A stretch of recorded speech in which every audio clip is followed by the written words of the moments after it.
있습니다. 그래서 원래 영국 사람들이 로마에서부터 이렇게 법을 배워가지고 자기 그 근대화를 시키면서 그것이 전 세계에 퍼져서 아시아에까지도 이렇게 개수가 돼가지고 뭐 저 같은 사람도 이렇게 법이라는 현대법이라는 거를 하나의 직업으로 이렇게 가지게 됐습니다. 그래서 저는 이 영국과 런던에 대해서는 굉장히 일찍부터 동경을 하고 있었어요. 근데 이렇게 살게 되진 못하고 이렇게 방문을 하게 됐는데 앞으로 좀 기회가 되면은 자주 올 수 있기를 바랍니다. 오늘 강연이 제가 배정받은 시간이 한 35분 돼요. 그래서 이 강연 동안에 쿠어바디스 코리아, 한국이 어디로 가느냐 하는 이러한 그 주제로 제가 이야기를 좀 해볼게 되겠습니다. 저는 뭐 특별히 지금 그 연설문을 읽고 그러진 않아요. 제가 그냥 생각하는 거 말씀을 드리도록 하겠습니다. 지금 대한민국이 소위 그 새로운 어떤 역사의 전기에 있는 건 다 아실 거고, 그 전기를 만든 것은 3년 전에 시작된 소위 탄핵 정변이라고 하는 것입니다. 탄핵의 사태에 대해서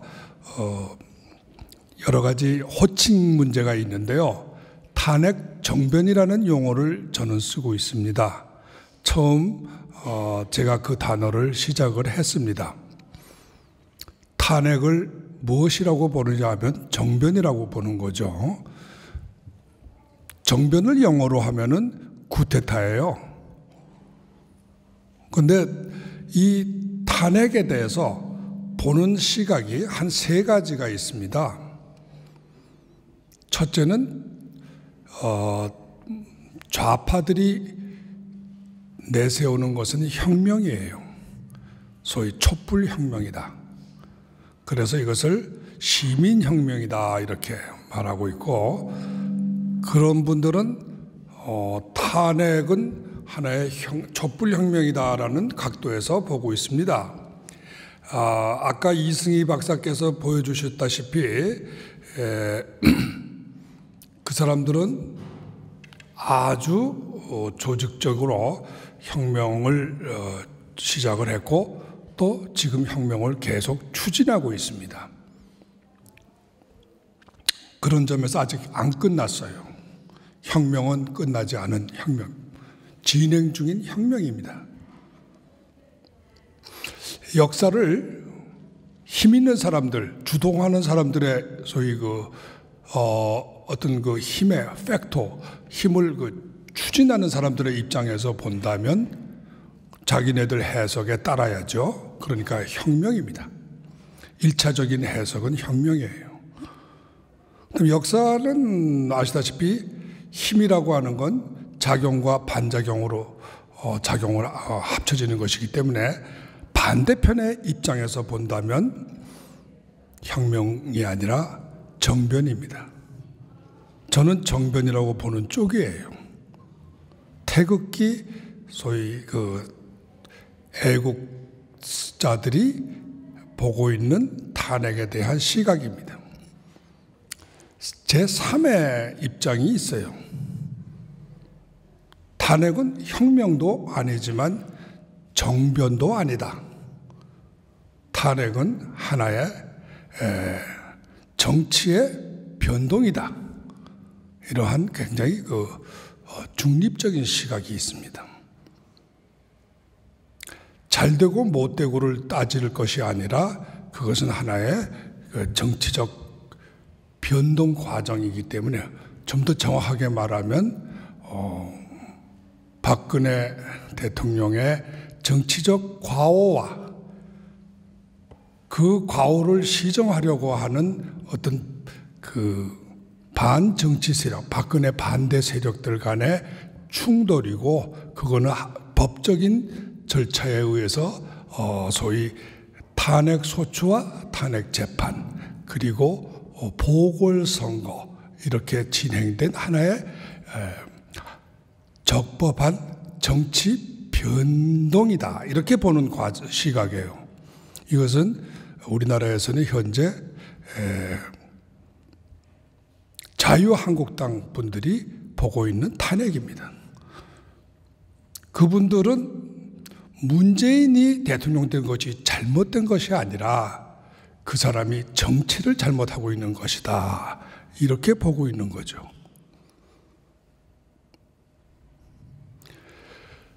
처음에 혁명이라고 생각하는 사람들 입장에서는 그것이 문재인이가 혁명을 일으킨 것이기 때문에 우리가 혁명을 일으킨 것이기 때문에 그거는 무슨 정치를 잘하니 못하니 인기가 있니 없니 그런 각도에서 볼 것이 아니라 혁명을 추진하는 세력과 반동 세력 간의 힘의 대결로 보는 겁니다.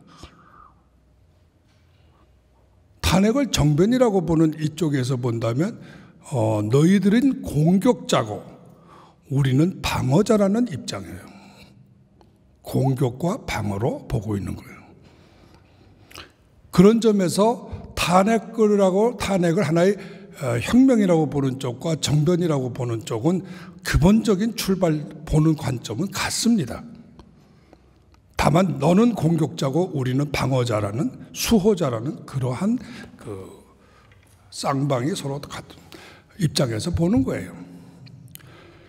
혁명 세력은 반동부자들을 처벌해서 다 없애려는 거고 반대로 태극기 세력은 너희들은 빨갱이들이니까 이 나라에서 사라져야 된다는 그러한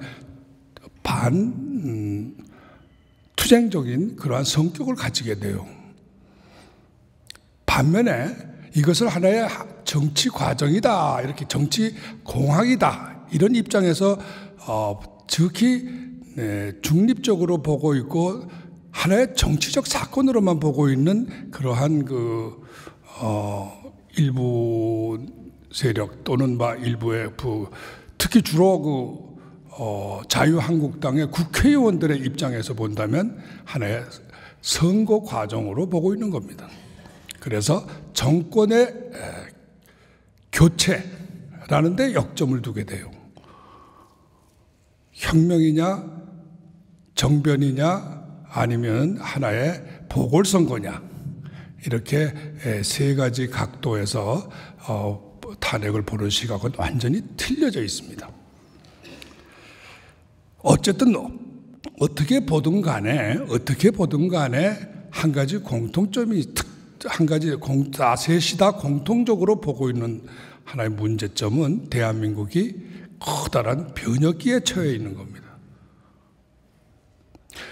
이 대한민국의 근대 역사, 소위 1948년에 이승만 대통령께서 나라를 건국하신 이후로 약 70년이 흘러간 현재까지 지금처럼 대한민국 국민들이 완전히 이렇게 분열된 적은 별로 없었습니다.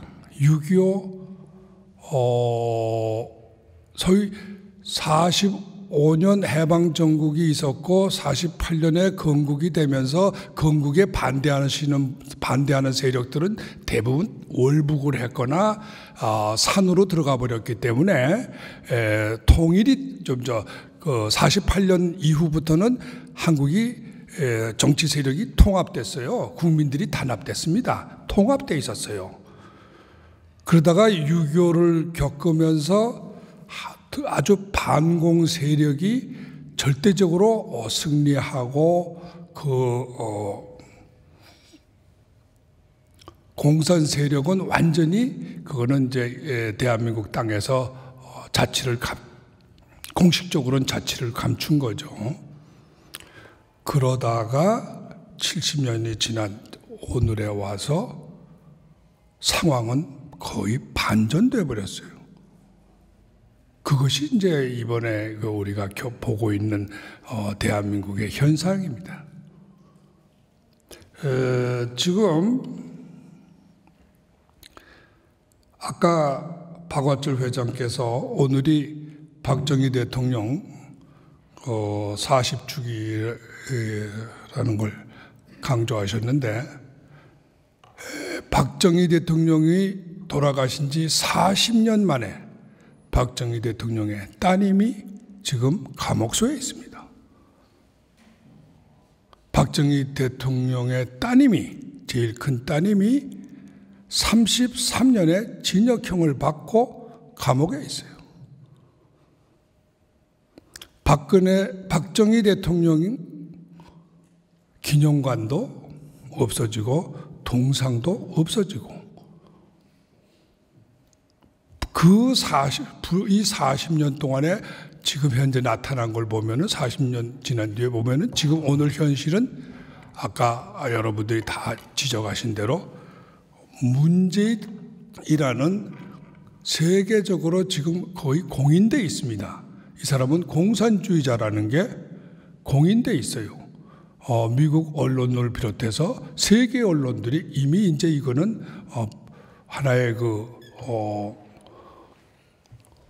하나의 공통된 인식으로 받아들이고 있습니다. 공산주의자가 대한민국에서 대통령이 된 거예요. 선거를 거쳐서. 그래서 많은 분들이 공산화가 공산화가 되고 있다, 될 거다, 됐다, 여러 가지 시점상의 문제가 있는데요. 공산주의자가 대통령이 되었고, 또 언론을 장악했고, 국회를 장악했고, 사법부를 장악했고, 모든 권력을, 공권력을 다 장악했고, 기타 문화, 그 다음에 사회단체, 경제계 모든 것을 다 장악을 했다는 점에서 공산화가 이미 돼버린 것이다, 이렇게 볼 수가 지금 있습니다. 어떤 분들은 아직 공산화 안 됐다, 이제 공산화 될 거다, 이렇게 말하고 있어요. 제가 그분에게 물어봐요. 공산화는 언제 됩니까? 어떻게 하면 되는 겁니까? 공산화라는 건 무엇을 말합니까? 이걸 우리가 한번 생각해 봐야 돼요.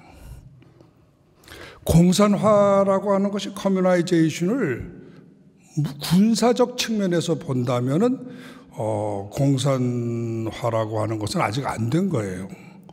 북한군이 서울을 아직 점령을 안 했으니까 공산화가 됐다고 볼 수는 없어요. 그런데 그러면 공산화를 지금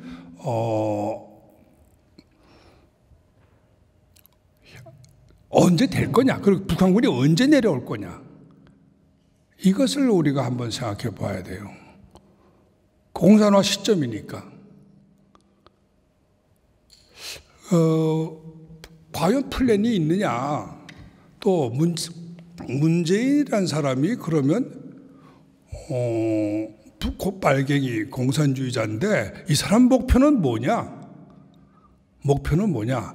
연방제 통일이다. 어떤 분은 연방제 통일이라 그러면은 그거는 조금 공산화하고는 조금 다른 거죠. 공산화하고는 조금 달라요. 그건 달라요. 연방제 통일이 목표다. 그러면 그 사람은 공산주의자인지 아닌지 확실치 않죠. 만일에 그 사람이 공산주의자라면 그 사람이 바라는 건 무엇일까? 북한군을 결국 이제 불러들이는, 소위 월남화 시키는 거, 적화 통일인데, 처음엔 저도 그렇게 생각을 했어요.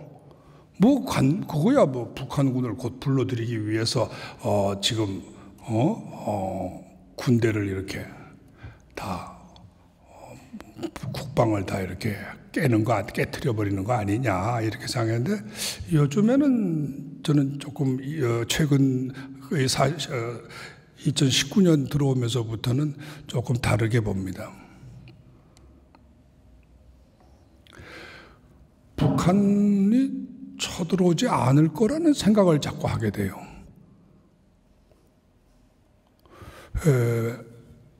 어떤 분들은 물론 그건 미국이 무서워서 못 쳐들어온다고 볼 수가 있어요. 또 어떤 분들은 북한이 쳐들어올 어떤 능력이나 이런 게 없다 이렇게도 말할 수 있고,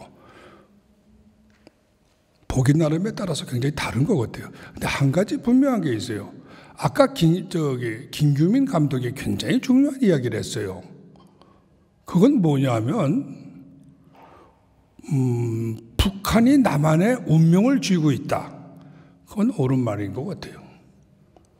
남한을 뭐 이렇게 군사적으로 점령할 수는 없겠지만 남한을 하나의 국가를 하나의 완전히 폐망시키고 무너뜨릴 수 있는 파괴력은 가지고 있어요.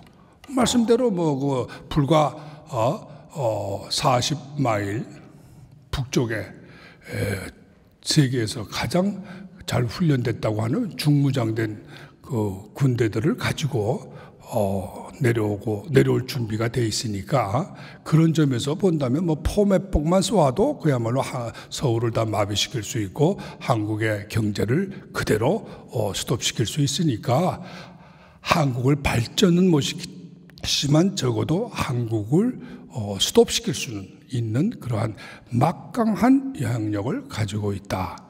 그거는 사실이라고 저는 봅니다. 그러면 그 사람들이 최근에 핵무기 때문에 그런 힘을 가졌느냐? 아니죠.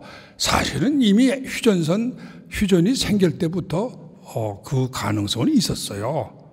그런데 다만 미군이 아시다시피 휴전선 바로 밑에 서울까지를 임진강 쪽을 지키고 있었기 때문에 소위 5만 병사가 주둔하고 있을 때, 영계철선으로 지키고 있을 때는 포를 쏜다거나 하는 것도 굉장히 어려웠죠. 그러나 지금은 이제 미군이 한강 이북에서 철수했기 때문에 평택으로 와 있기 때문에 지금은 그야말로 아무런 두려움 없이 포를 쏘고 일시적 점령은 가능한 상태라고 사실은 봐야 될 거예요.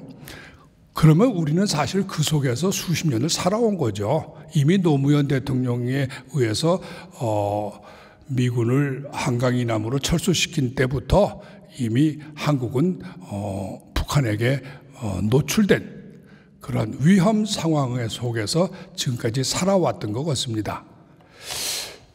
좀 더 일찍이 한국 국민들이 그 자신들의 그 위험한 상태에 대해서 조금 더 빨리 인식을 하고 좀 더 각성이 좀 빨랐더라면, 그러면 탄핵 같은 그런 사태가 안 생겼을 텐데, 불행하게도 지난 30년 동안 사실 대한민국 국민들이 좀 한눈을 많이 팔고 또 너무 현실에 대해서 너무 낙관을 하고 너무 자신만만하다 보니까 자기를 지키는 그 데에 대해서 너무 소홀히 했던 것이 사실인 것 같습니다. 그래서 공산화가 결국은 그러한 그 목전에 달하게 된 이런 그 상황에 우리가 결국 처한 건데, 그런 점에서 소위 공산화의 그 작업은 지난 30년 동안 계속된 작업이었다 하는 건 우리가 인정을 해야 될 것 같습니다. 돌이켜 보면은 지난 30년 동안에 소위 삼김이라는 사람들이 이승만 대통령과 박정희 대통령을 부정하는 데서부터 대한민국의 비극은 시작됐다고 저는 생각합니다.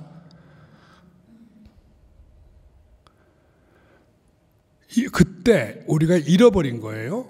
우리가 왜 건국을 했고, 어떻게 건국을 했고, 어떻게 경제 성장을 일으켰고, 어떻게 자주국방을 일으켰는지 그 두 사람들의 공적에 대해서 너무 눈을 감았던 것이 결국은 오늘의 화를 불렀다고 저는 생각합니다. 경제 발전은 이룩했지만 그 경제 발전이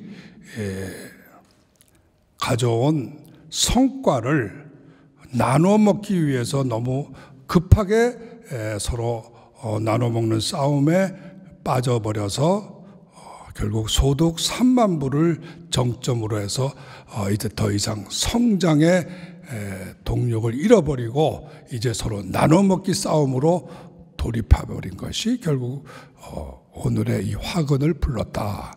저는 이렇게 생각이 됩니다. 5.18을 이미 민주화 운동으로 선언을 하고 그것을 거기에 피해자들에 대해서 민주화 운동가로 포상을 하고 보상을 하는 법을 만들 때부터 공산화는 시작이 됐다. 공산에 대한 하나의 합법화가 시작된 거라고 저는 이렇게 생각을 합니다. 그래서 5.18 민주화 입법이 오늘의 소위 공산화 과정의 시발점이 된 것이다. 그것은 여러분이 생각한 것처럼 김대중 씨가 만든 법은 아니에요. 그건 김영삼 씨가 만든 법입니다. 그리고 그때부터 이미 한국에서는 공산주의, 소위 국가보안법에 대한 어떠한 그 처벌에 대해서 반대하는 세력들이 득세를 하기 시작하고 법조계가 그때부터 이미 흔들리고 있었습니다. 그래서 오늘의 우리가 처하고 있는 이 탄핵 정변, 소위 그 적화 공산혁명의 그거는 뿌리가 이미 30년 전부터 시작이 돼 있었고 정교조가 그렇게 커지고 교과서가 바뀌고 또 문화계가 완전히 적화되고 사법계도 5.18을 하나의 민주화 운동으로 받아들이면서 공산화를 민주화로 공산화와 민주화의 경계선이 흐릿해지기 시작했어요. 그때부터 이미 공산화는 시작이 됐다. 그러니까 오늘날 우리가 지금 처하고 있는 가장 큰 혼란은 민주화와 공산화가 어느 순간인가 합쳐지면서 공산화란 이름이 없어지고 민주화란 이름으로 위장이 되고 민주화를 공산화에 대한 방어의식이라든가 비판의식을 법적으로 그것을 용납하지 않는 일종의 그거다 서양식으로 말하면 political correction이에요. PC입니다. 그러니까 공산화라는 이름 대신에 민주화라는 이름을 쓰는 거예요. 자유라는 이름 대신에 평등을 쓰고 또는 또 민족이다, 통일이다 이런 단어들을 쓰면서 폴리티컬 코렉션이 대한민국에서 아주 급격하게 진행이 되고 그러한 폴리티컬 코렉션을 적극적으로 어떻게 보면 서포트 해준 것은 김영삼 정부와 이명박 정부였습니다. 만일에 89년부터 한국이 민주화됐다고 본다면 그것은 시작이 88 올림픽 이후에 노태우 대통령부터 시작합니다. 그런데 노태우 대통령 이후 지금까지 30년 동안 진행된 과정을 가만히 분석을 해보면요. 모든 것이 다 이승만을 부정하고 박정희를 부정하는 연속이었어요. 지난 30년은 바로 이승만 부정과 박정희 부정의 역사입니다. 그래서 대한민국 국민들은 건국의 아버지 또 발전의 아버지를 잃어버린 거예요. 존경하는 사람이 아무도 없어진 거예요. 그 자리에 김영삼 씨가 들어가고 보수는 김영삼 씨를 앉추고 좌파들은 김대중 씨를 앉춘 거예요. 그러니까 그렇게 본다면 박근혜 이전까지 소위 김영삼, 김대중, 노무현, 이명박 이 20년, 4, 5, 20년의 역사를 보면은 이것이 바로 공산화 과정이에요. 그 공산화는 하루아침에 일어나는 것이 아니라 이 20년 동안에 조금씩 꾸준히 진행돼서 일어났기 때문에 우리는 아무도 그것을 못 느끼고 있는 거죠. 그래서 이것을 갖다 롱 마치라고 그래요. 롱 마치. 대장정. 한국의 공산, 레프티스트 레볼루션은 롱 마치다. 이것이 바로 지난달에 LA에서 열렸던 아메리칸 프리덤 얼라이언스에서 한국의 상황을 그렇게 규정했습니다. 그 세션의 주제가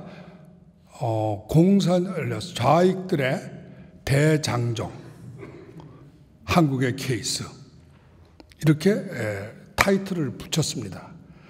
그때 그 컨퍼런스에 이 구라파에서도 약 15명의 저명한 정치인들, 국회의원들과 언론인들이 참여했고 영국에서도 3분이 왔습니다.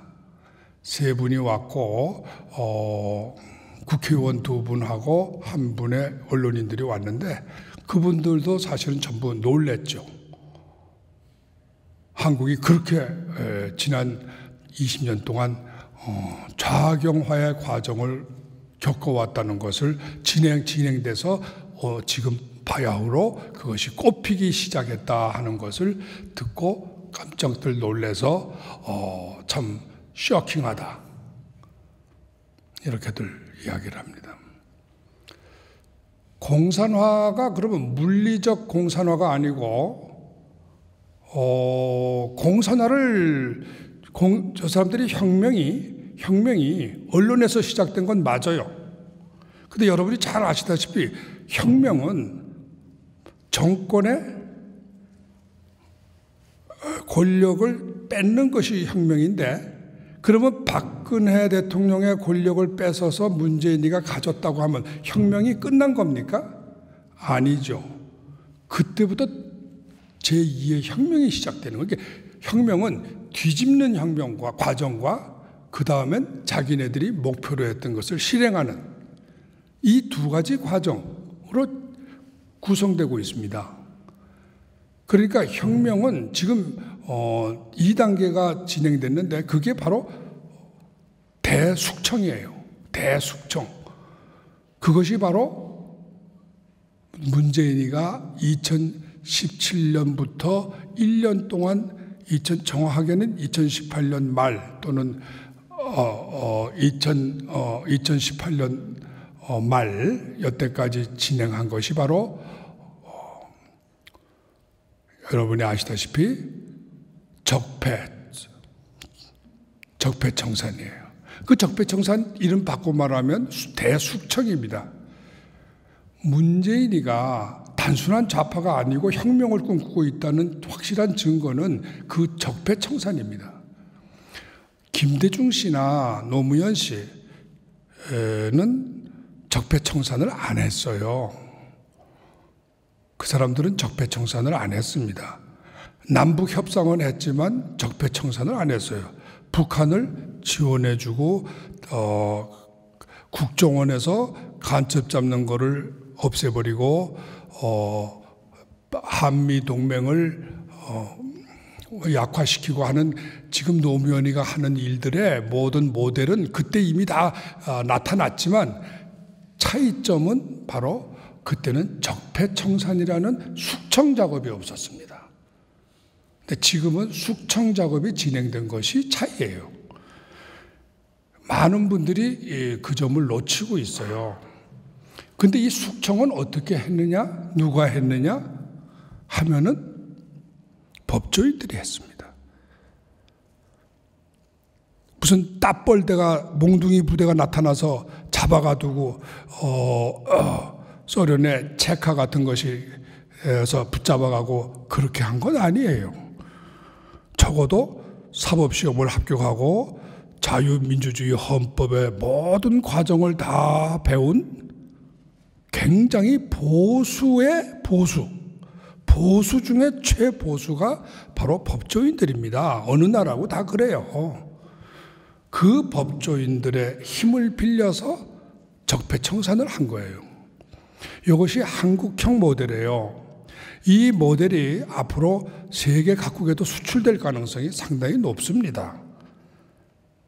그래서 이것을 소위 한국형 공산화 과정은 어떻게 하냐 하면 먼저 20년 동안 쭉 문화전쟁, 소위 cultural war, 문화전쟁을 통해서 언론계와 문화계, 사법부, 시민단체 이러한 소프트 파워부터 장악을 합니다. 소프트 파워. 용어 전쟁부터 시작을 하고 절대로 무리를 일으키지 않아요. 사회 안에서 절대로 이상한 짓을 안 하고 범법을 하지 않고 그러면서 합법을 가지고 이 소프트 파워부터 장악한 다음에 그 다음에 하드웨어를 공격하는 전략을 사용한 겁니다. 물론 이 문화 침투 전략은 구라파에서 이태리 공산주의자가 이론을 개발했고 영국에서도 많이 지금 거기에 이론적 근거를 제공한 사람들이 많이 있습니다. 그래서 이건 하나의 서구 전체에서 대단히 보편적인 현상이에요. 근데 서구에서는 실패를 했는데 이것이 어디서 성공했냐 하면 대한민국에서 성공한 거예요. 대한민국에서.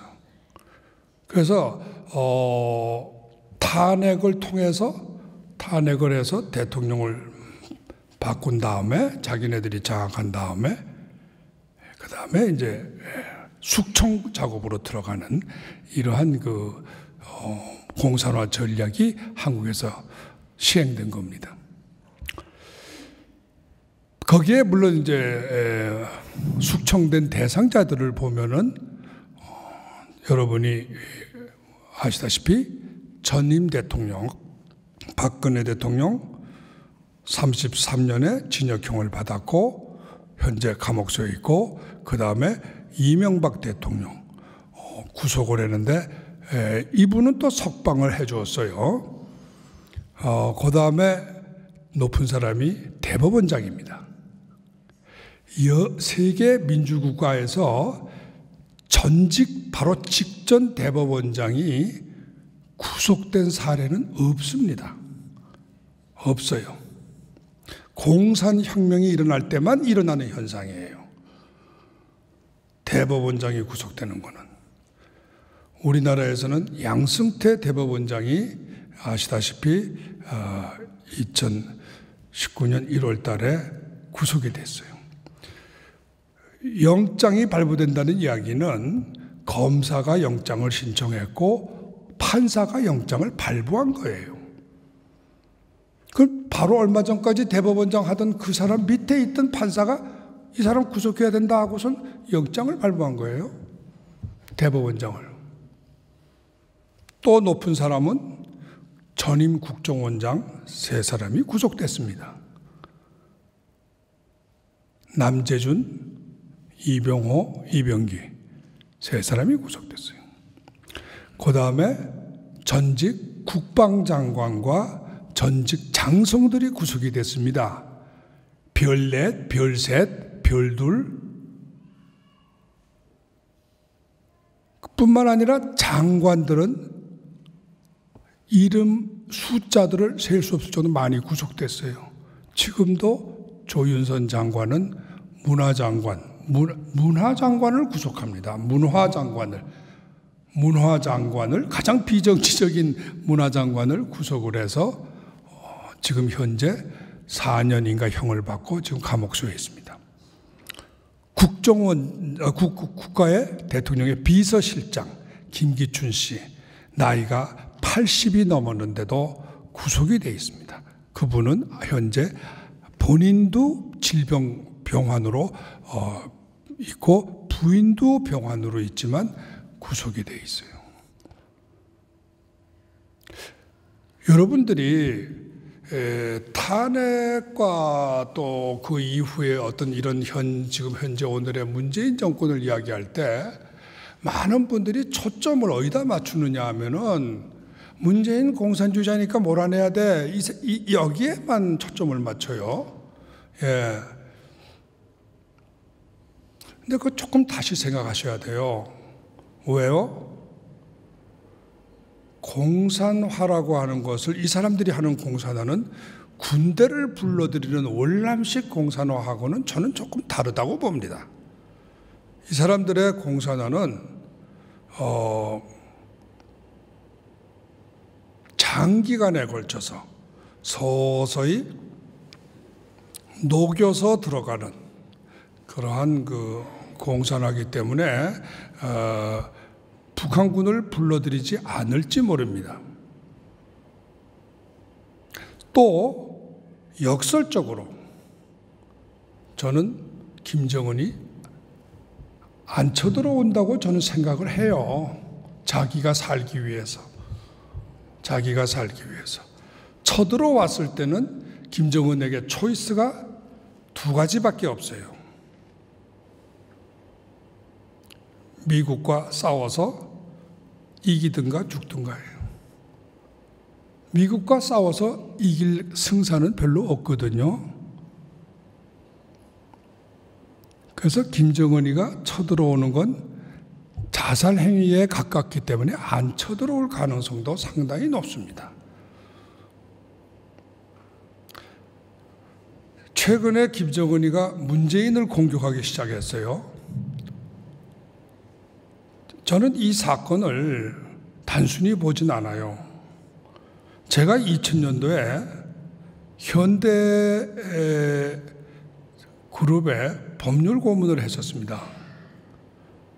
그 당시 때 제가 본 현상이 하나 있어요.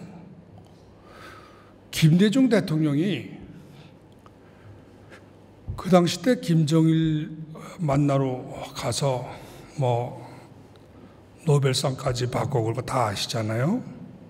얼마나 그때 두 사람이 가까웠고 정말 그때 현대 임원들 북한 금강산 그거 시설만 호텔 짓고 하고 이럴 때 가면은 북한에서 정말 직사 대접 받았어요. 저는 안 갔지만 그 당시 때 거기 갔던 사장님들 이런 분들 돌아와 가지고 북한 김일성 칭찬하느라고 김정일 칭찬하느라고 정신이 없었어요. 김정일이 정말 브레인이 좋은 사람이야. 천재야. 이거 천재 이거 보통 너무 똑똑해. 그리고 북한 사람들 정말 훈련이 잘 돼 있고 저건 저기다 공장만 지으면 떼돈 버는 건 문제도 아니야. 꿈에 부풀어 있었어요. 갔다 올 때마다 이 김정일 만나고 온 사람들은 김정일이가 개인적으로 여러 가지 부탁한 프로젝트를 이렇게 받아와 가지고선 그 보고서 쓰느라고 정신들이 없었습니다. 경제개발 5개년 계획서부터 시작해가지고 북한 개발 청사진 만들어주고 하느라고 맨날 바빴어요. 근데 어느 날 갑자기 노동당 신문에 노동당 기관지에 대문짝만하게 광고가 떴어요. 광고도 아니죠. 그 나라에 광고가 있나요? 김대중 반역자로 시작하더라고요.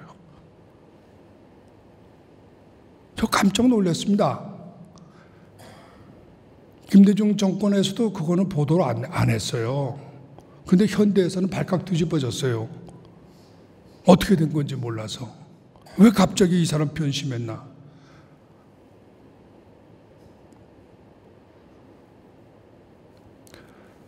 그 뒤로 김대중 씨는 완전히 정치적인 레임덕으로 빠졌습니다. 문재인에 대한 최근에 김정은의 공격을 보면은 꼭 그 생각이 나요. 그 생각이 나고 이 사람들이 이제 이용 가치가 없다고 판단하고 있구나, 이런 생각이 들어요.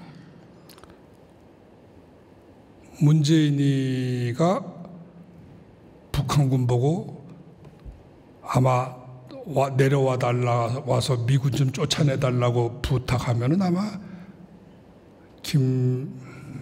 김정은이는 이런 바보 같은 놈이 있나 하고 생각할 거라고 저는 생각해요. 왜냐? 김정은이는 미군과 싸울 생각이 전혀 없습니다.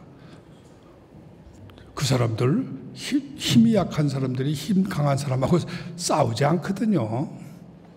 그러니까 남한의 공산주의자들의 운명은 대단히 비극적으로 될 거라고 저는 봐요. 왜? 김정은이를 잘못 보고 있는 거예요. 김정은이를 잘못 보고 있기 때문에 모든 결국 결말은 비극으로 끝날 수밖에 없다. 문재인의 말로는 대단히 불행할 것이 될 거다.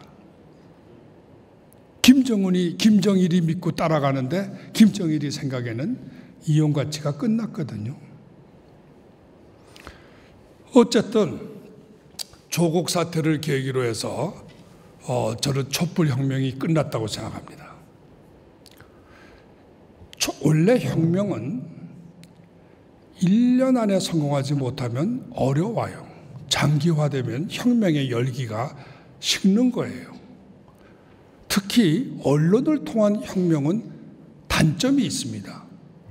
뭐냐 하면 언론이라고 하는 것은 속성상으로 공격할 때는 대단히 파워풀하지만 정권을 지지하면 언론은 이미 그 맛을 잃어요. 안 보게 돼요, 사람들이. 그러니까 언론을 이용해서 혁명을 일으키겠다고 하는 건 1단계에서는 먹힙니다. 박근혜 대통령을 끌어내릴 때는 언론으로 끌어내릴 수 있는 거예요. 데모로 끌어내릴 수 있어요.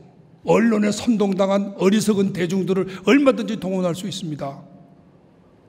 촛불이라는 이상한 불 들고 밖에 나가면 뭔가 그럴듯한 일을 하는 것 같은 착각에 빠뜨릴 수 있고, 그것을 통해서 마치 너네들은 지금 나라를 위해서 대단히 중요한 일을 한다고 환상을 심어줘가지고 그 어리석은 대중들을 얼마든지 끌어낼 수가 있어요. 그래서 파괴는 할 수 있습니다. 무너뜨릴 수는 있어요. 정권을 뺏을 수는 있어요. 그러나 그 다음에 자기 정책을 피하라고, 그 정책이 옳다, 내가 지금 바른 길을 가고 있다, 이거를 선동하는 기구로 쓰려면 대단히 언론의 힘으로는 약합니다. 무엇이 필요하냐? 강제력이 있어야 돼요. 공포가 필요합니다. 엄청난 공포가 있어야 돼요. 공포를 이렇게 만들 수 있는 방법은 두 가지입니다. 하나는 무력이에요. 나치스가 이용하고 레닌이 이용한 것은 결국 무력이었습니다. 폭력이었어요. 반대하는 사람들을 전부 죽이는 거예요. 두들겨 부수는 거예요. 그런데 대한민국에서는 문재인이가 아무리 그래도 몽둥이를 든 부대 1000명, 5만 명 이렇게 동원할 수가 없습니다. 노조들도 배부른 노조예요. 노조들도 귀족입니다. 걔네들도 썩어빠진 노조예요. 진짜 노조가 아닙니다. 월급 받고 이사 대우 받고 돈 맛에 완전히 찌들은 가짜 노조들이에요. 그 사람들 몽둥이 들고 나오라 그러면 안 나옵니다. 그러면 몽둥이 들 부대를 동원하지 않으면 동원할 수 있는 힘은 무엇일까요? 그것은 사법 권력이에요. 영장에 의해서 사람을 잡아넣는 거예요. 문재인이 혁명이 2단계 소위 적폐청산이 나름대로 성공한 이유는 그 당시 때 검찰이 적극적으로 문재인 정부를 소위 지지했기 때문이에요. 정책을. 그 사람들은 좌파냐? 저는 그렇게는 생각 안 합니다. 그 사람들은 보수예요. 우파예요. 근데 왜 그 사람들이 문재인의 편을 들었을까요? 이 문제를 깊이 고민하고 연구해야만 한국의 문제를 해결할 수 있다. 저는 그렇게 생각합니다. 제가 탄핵에 대해서 어떤 분들은 당신은 입만 열면 탄핵 이야기를 해. 이게 좀 지나간 이야기인데 이제 좀 그만하고 좀 다른 이야기 좀 하면 안 되냐고 그래요. 근데 저는 그렇게 생각 안 해요. 탄핵이라는 것은 그 속의 알맹이를 베끼면 베낄수록 대한민국의 모든 문제가 거기에 다 압축되어 있습니다. 제가 3년 동안 연구를 했지만 아직도 탄핵에 대해서 못 풀고 있는 숙제가 너무나 많아요. 제가 책을 4권을 썼어요. 탄핵에 대해서. 아직도 몇 권을 더 써야 될 것 같아요. 왜?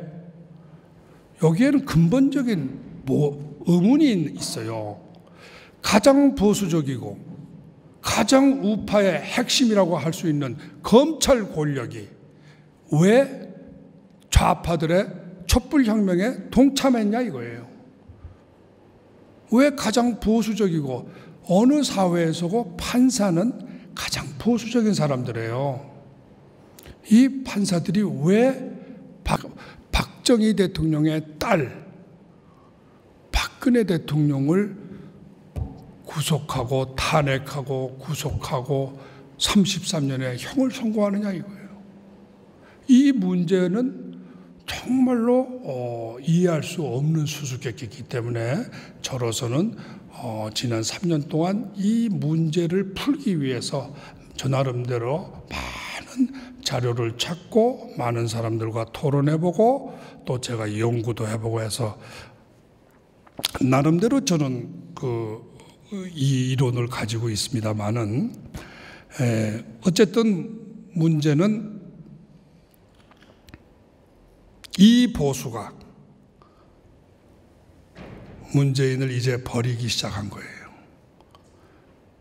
문재인의 혁명이 끝났다고 말하는 이유는 문재인이 기대했던 가장 마지막 단계, 소위 혁명의 3단계인 공포를 오랫동안 지속시킬 수 있는 그 무자비한 체포와 감금, 인권 탄압인데 전쟁은 아니지만 학살은 아니지만 많은 사람들을 감옥소에 수용소에 보내버리고 몇 년의 형을 살릴 수만 있으면 그거는 몇백 명을 죽이는 것과 비슷한 효과를 가져옵니다.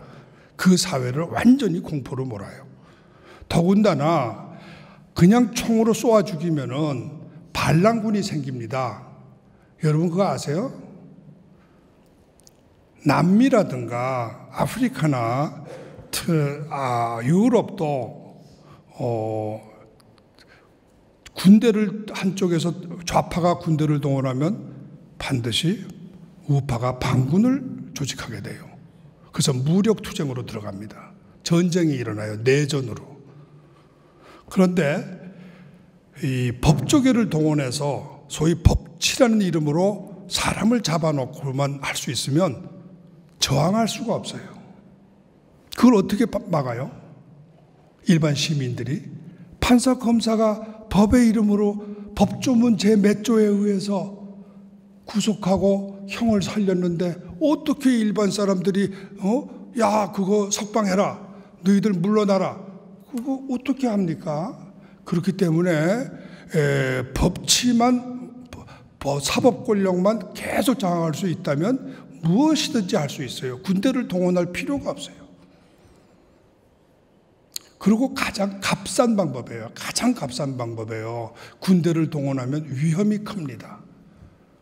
물론 우리나라에서 총의 소지가 자유롭지 않은 한국에서 반란군이 일어날 수 있겠느냐, 소위 반군 또는 레지스탕스가 과연 가능하겠냐, 문재인이가 그냥 밀어붙이면 다 끝나는 거 아니냐, 이렇게도 간단하게 생각할 수 있지만 꼭 그렇진 않아요. 꼭 그렇진 않다고 저는 생각합니다. 꼭 그렇진 않다고 저는 생각합니다. 그렇기 때문에 문재인은 지금까지 혁명의 2단계 그거를 소위 사법부의 힘으로 제가 조사한 걸 약 100여 명의 한국의 최고위직들을 소위 자기네들이 앞으로 혁명을 일으키는데 가장 저해가 될 수 있다, 방해가 될 수 있다라고 생각할 수 있는 사람들을 모조리 다 잡아놓은 거예요. 그 중에는 물론 삼성 재벌도 들어있고 롯데 재벌도 들어있습니다. 그러니까 그분들은 겁만 주고 이제 또 풀어서 또 이제 어떤 끈으로 묶어두고는 있지만 어쨌든 사법부를 했는데 지금 왜 혁명이 실패한다고 저는 확신하냐 하면은 이 사람들이 돌아선 거예요. 왜 돌아서느냐? 그거는 바로 조국이 사태와 관련이 있고 공수처 법안 때문입니다. 제가 진단할 땐 그래요. 이 공수처 법안의 혹시 내용을 여러분들이 얼마나 아시는지 모르겠습니다만은 공수처 법안 지금 시간이 지났잖아요, 제가. 예, 요것만 맞아 끝내고 그러면 공수처 법안대로 따르면요, 판사 검사들을 마음대로 수사하고 구속할 수 있는 권한이 공수처에 갑니다. 판검사 후에 상황이 생기는 거예요. 근데 그 공수처 처장은 아무나 대통령이 임명할 수 있는 거예요.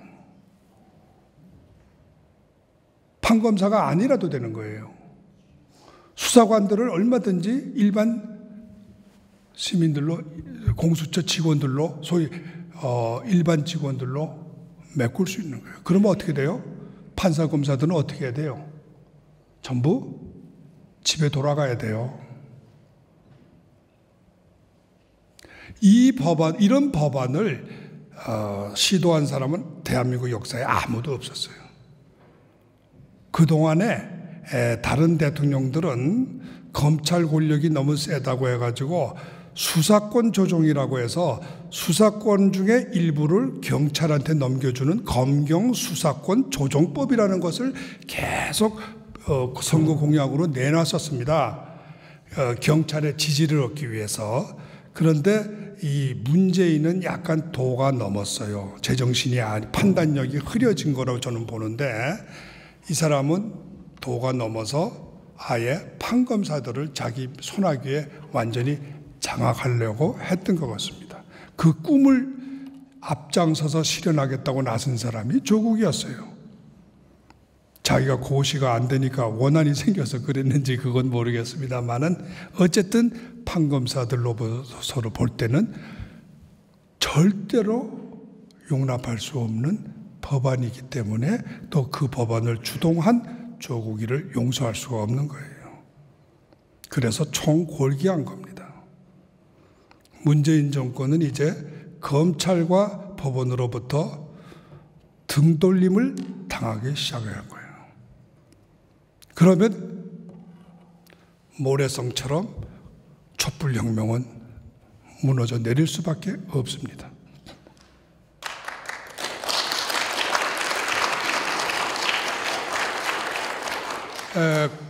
코바디스에 대해서만 이야기를 하겠습니다.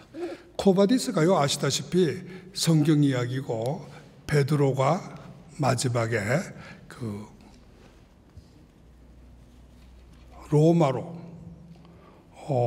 가서 순교를 당할 때 이야기죠. 순교자가 지금 필요한 시기가 된 거예요. 순교자를 저는 박근혜 대통령으로 봅니다. 대한민국에 희망이 있다면 많은 순교자가 나와야 돼요. 그동안 보수들이 너무 안일하고 너무나 그동안에 많은 그 부를 즐기면서 사법부도 그렇고 각계각처가 정치인들도 그렇고 전부가 잿밥에만 돈 버는 데만 자본주의의 이득을 따먹는 데만 정신이 팔렸기 때문에 결국은 나라를 주도권을 잃어버린 거예요. 정신을 잃어버리다 보니까 젊은 사람들을 다 잃어버린 거고 한국 미래를 잃어버린 겁니다. 이제 다시 우리가 이것을 찾아야 되는데 찾으려면은 많은 사람들의 피와 땀이 흘러야 돼요. 그게 순교 정신입니다. 저는 대한민국의 역사가 이만큼 발전한 것은 우리가 위대한 순교자를 가지고 있었기 때문이라고 봅니다. 이승만 건국 대통령이라는 위대한 순교자가 있었어요. 그분 전 일생을 다 바치고 마지막에 빈손으로 하와이의 노인 시민 양로원에서 돌아가셨어요. 옆에 아무도 없이.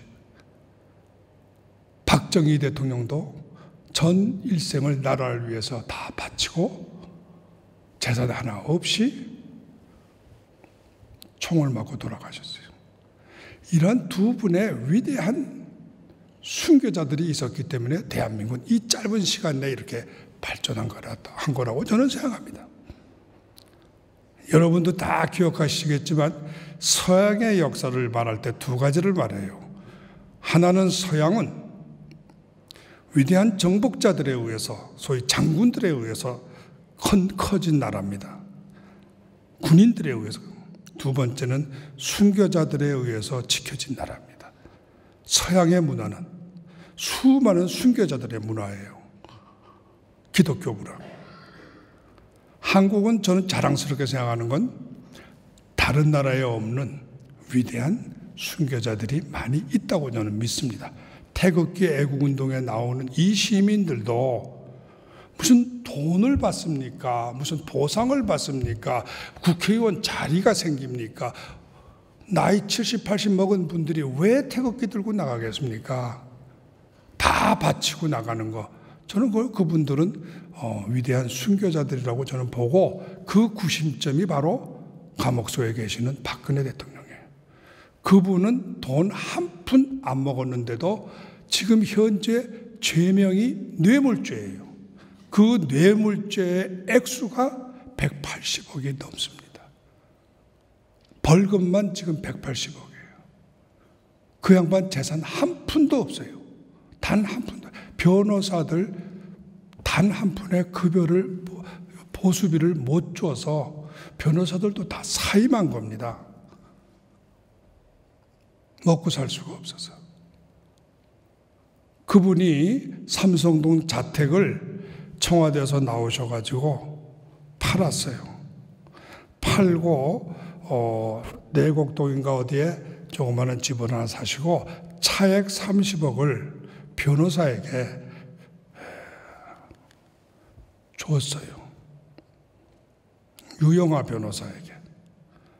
그런데 바로 이 문재인 정부가 검찰이 유영아 변호사로 구자에 들어있는 그 30억을 압류를 했어요. 그래가지고 국고에 집어넣어 버린 겁니다.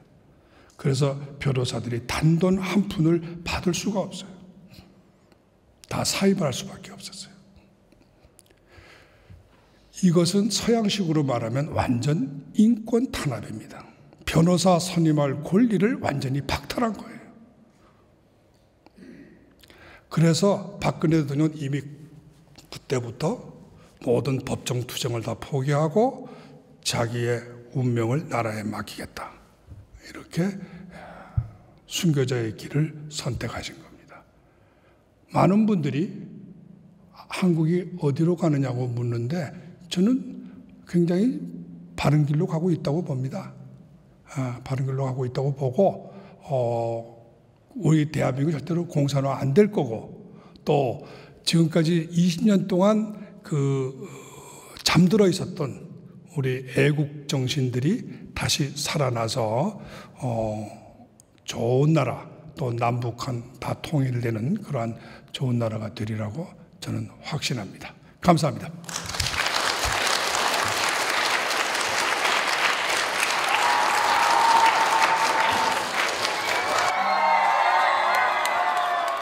명령권 발동할 수 있습니다. 해임도 시킬 수 있는 거예요. 장관부터 주르르. 그때 이미 박근혜 대통령에 대한 행정부 내에서의 검찰의 반역이 시작된 거예요. 지금 윤석열이가 문재인을 친 거하고 똑같은 거예요. 리피트되고 있는 겁니다. 검찰의 반역이. 법조인들의 반역이. 그래서 대한민국의 제가 황교안 씨에 대해서 저 고등학교 후배예요. 고등학교 후배고 제가 판사 생활하고 법원에 다 있을 때부터도 그 양반에 대해서는 이름을 그 뒤에 제가 경기법조회라는 게 있어요. 변호사 되고 나서도 쭉 그 양반을 알지만 나 개인적으로는 그 양반에 대해서 요만큼도 그건 없어요. 그러나 그 공직자로서 공직자에게는 어떤 책임이 있냐면 헌법을 준수할 책임이 있어요. 근데 헌법을 준수할 때요, 일반 사람은 그런 국가의 위기를 봤을 때 외면해도 괜찮아요. 의무가 없어요. 막아야 될 의무가 없습니다. 그러나 국가의 공무원은 위기의 상황에서 국가의 국법을 지켜야 될 의무가 있습니다. 그것을 모르고 모른 척하고 고개를 돌리면은 그 자체가 직권 남용죄가 되고 공무원 범죄로서 9.11 사건 때 그 쌍둥이 건물이 무너졌을 때요, 미국의 소방관 수백 명이 올라가서 그 구조 작업을 하다가 죽었습니다. 잘 아시잖아요? 왜 그 사람들이 그냥 올라가고 싶어서 올라갔을까요? 아닙니다. 상부에서 지시가 떨어진 거예요. 구조 작업을 즉시 착수하라고. 올라가면 죽는 거 알면서 올라간 겁니다. 만일에 그때 그 소방관이 모른 척하고 쓱 도망갔으면 그 사람은 징계당하고 처벌돼야 돼요. 6.25가 나서 예를 들어서 북한군이 쳐들어왔어요. 그런데 국군이란 사람이, 국군 대장이란 사람이 나 잘 모르겠는데 가만히 좀 어느 쪽이 이기니 좀 두고 봐야 되겠어. 지켜봐야 되겠어. 가만히 있겠어. 안 되죠. 사령관으로서 적절한 명령을 안 내리면 어떻게 돼요? 그 사람은 군 형법에 의해서 총살당합니다. 국가가 위기에 처했을 때, 대통령이 위기에 처했을 때 그거를 지켜줘야 될 그 지위에 있었던 사람, 그 자리에 있었던 사람, 그 사람은 그것을 안 막았을 때 직무 유기, 단순한 유기가 아니라 모든 결과 책임을 져야 되는 거예요. 여러분이 왜 이완용이를 매국노 1등이라고 봅니까? 대신이 여러 사람이 있었지만 그 사람이 총리였기 때문이에요. 마찬가지입니다. 그 당시 때 모든 대한민국의 국가 공무원 고위직들이 박근혜 대통령의 박근혜 대통령의 탄핵을 검찰의 위법한 행위를 알고 있는 사람은 막아야 되는 거예요. 그것을 안 막았기 때문에 오늘의 이 비극이 생긴 거예요. 그러면 최종적인 책임이 어디로 올라가냐? 그 당시 때 총리한테 있는 거예요. 그렇기 때문에 법적으로는 주범이 되는 거예요. 다른 뜻이 아니에요. 제가 황교안은 탄핵의 주범이다 이 말은 정치적으로는 그 사람이 아닐 거예요. 그 사람보다 훨씬 더 책임이 큰 사람이 많겠죠. 그러나 법률적으로 보면은 정치인은 법적인 책임이 있는 공무원이 아니거든요. 대통령을 수호해야 될 그건 아니에요. 그러나 적어도 그 밑에 있는 총리, 국무위원들은 대통령의 지위를 지켜야 될 법적 책임이 있습니다. 그래서 저는 그것을 그 책임을 추궁해야 된다는, 물어야 된다는 그런 뜻에서 탄핵의 주범이다 이렇게 말한 거예요.